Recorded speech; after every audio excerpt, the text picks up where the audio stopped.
Sanna Nuutinen, sinulle viime kesän kotikisat, eli naisten henkilökohtaiset EM-kisat, olivat kova pettymys. Ruoskit siellä itseäsi välillä kovallakin kädellä. Paljonko näin kautta, kun jälkikäteen tarkastelet, paljonko tämä joukkue EM-bronssi korvasi viime kauden pettymyksiä?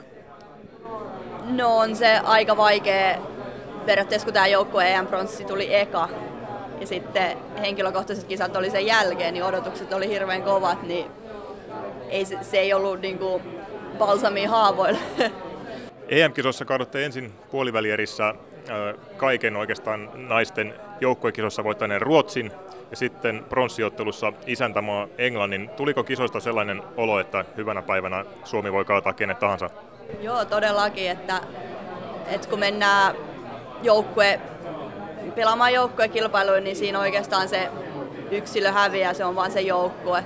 Et ehkä paperilla ruotsalaiset oli parempi, varsinkin englantilaiset oli paperilla tosi kova joukkue, mutta niiltä ehkä puuttu tai me voitettiin ne siinä niin kuin joukkueena. Vähän niin kuin Suomen jääkiekkomaajoukkue, menestys perustuu samalle asialle. No joo, itse asiassa mä tuon kullan jälkeen mä oon katsonut kaikki mahdolliset haastattelut ja lukenut mitä siellä on tapahtunut ihan mielenkiinnosta, niin tosi paljon samoja teemoja ja mulla on silleen taas klikannut, taas vahvistunut tää fiilis siitä, että oikeasti joukkueena voi tehdä paljon. Oletteko syksyn aikana vielä joukkueella kokoontuneet kisoja muistelemaan vai joko katse on suunnattu jo seuraavan mitalin metsästykseen?